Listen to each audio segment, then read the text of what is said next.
અમિત શાહે ગાંધીનગરમાં કલેક્ટર કચેરીમાં ઉમેદવારી નોંધાવી અને આ સમયે મુખ્યપ્રધાન વિજય રૂપાણી, અરુણ જેટલી, રાજનાથસિંહ, પિયુષ ગોયલ અને રાજનાથસિંહ હાજર રહ્યા હતા. મહત્વનું છે કે અત્યાર સુધીમાં આ બેઠક પરથી લાલકૃષ્ણ અડવાણી લડતા આવ્યા છે. તો અમદાવાદમાં અમિત શાહે સરદાર પટેલના બાવડાથી રોડ શોની શરૂઆત કરી અને આ રોડ શો 4 કિલોમીટરનો હતો, જે સરદાર પટેલ પાટીદાર ચોકે પૂર્ણ કરવામાં આવ્યો. તો અમદાવાદમાં ભાજપના રાષ્ટ્રીય અધ્યક્ષ અમિત શાહે જનસભા સંબોધી. તેમણે કહ્યું કે હું આજે જે કંઈ પણ છું તે ભાજપની દેન છે. ભાજપ એક વિચારધારાની પાર્ટી છે, ગરીબ કલ્યાણના સિદ્ધાંત પર ચાલનારી પાર્ટી છે. તો અમિત શાહે કહ્યું કે દેશની સુરક્ષા માત્ર વડાપ્રધાન મોદી અને એનડીએની સરકાર આપી શકે છે.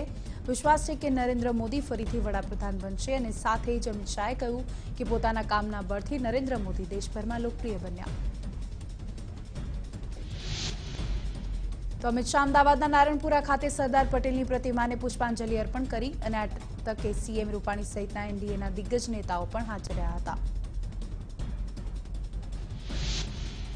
તો આ સાથે જ અમિત શાહે સભા પણ કરી અને આ સમયે મંચ પર સીએમ રૂપાણી, જીતુ વાઘાણી, પિયુષ ગોયલ, રાજનાથસિંહ, રામવિલાસ પાસવાન, અરુણ જેટલી, પ્રકાશસિંહ બાદલ, નીતિન ગડકરી, પુરુષોત્તમ રૂપાલા જેવા અનેક દિગ્ગજ નેતાઓ મંચ પર ઉપસ્થિત રહ્યા હતા.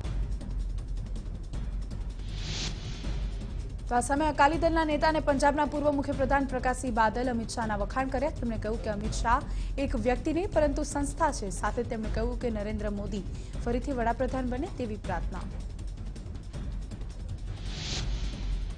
તો કેન્દ્રીય પ્રધાન નીતિન ગડકરીએ કહ્યું કે જે છેલ્લા 50 વર્ષમાં ન થયું તે મોદી સરકારે 5 વર્ષમાં કરી બતાવ્યું. દેશની સૌથી મોટી પાર્ટી બનવાનો શ્રેય અમિત શાહને જાય છે અને આ ચૂંટણીમાં જીત એનડીએની થશે. તો ભાજપના દિગ્ગજો સાથે શિવસેના અધ્યક્ષ ઉદ્ધવ ઠાકરેએ મંચ પરથી મોટું નિવેદન આપ્યું અને કહ્યું કે અમારી વચ્ચે કોઈ મનભેદ કે મતભેદ નથી. અમારા હૃદય મળી ચૂક્યા છે. અમારો વિચાર એક છે, અમારો નેતા એક છે. સાથે જ ઉદ્ધવ ઠાકરે વિપક્ષને સવાલ કર્યો કે તમારો નેતા કોણ છે. તો સાથે જ ઉદ્ધવ ઠાકરેએ વિપક્ષને પડકાર આપ્યો કે વિપક્ષનું ગઠબંધન એક સાથે રેલી કરે અને રેલીમાં કોઈ એક નેતાનો નારો લગાવે વિપક્ષ.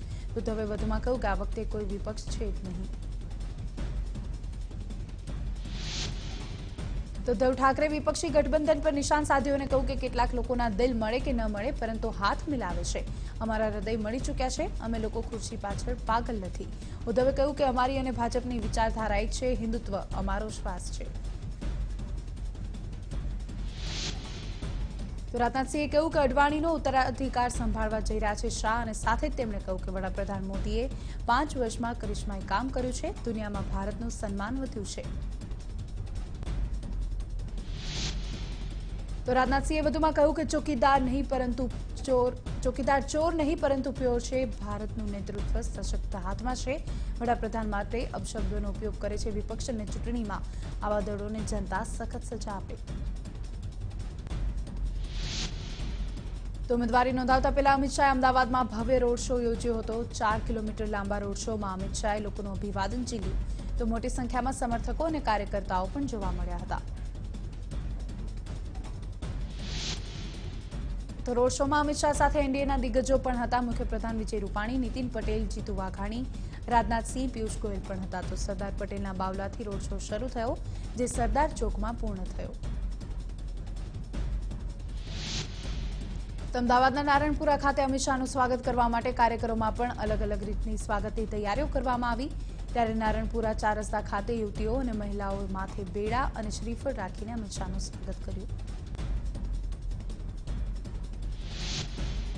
તો આ સાથે જ યુવા કાર્યકરોમાં પણ અનેરો ઉત્સાહ જોવા મળ્યો. અમિત શાહ અમદાવાદમાં જાહેર સભાને સંબોધન કર્યું ત્યારે તેમના સ્વાગત માટે યુવા મોરચાના કાર્યકરોએ ભવ્ય સ્વાગત કર્યું.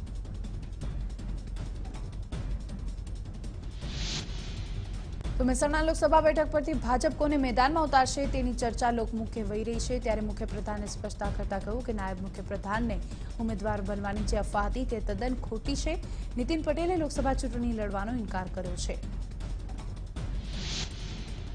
કોંગ્રેસ યુવા નેતા હાર્દિક પટેલ દિલ્હી પહોંચ્યા છે. હાર્દિકને લોકસભાની ચૂંટણી નહીં લડી શકે તેવો હાઈકોર્ટે હુકમ કર્યો, જેને તે હવે સુપ્રીમ કોર્ટમાં પડકારશે.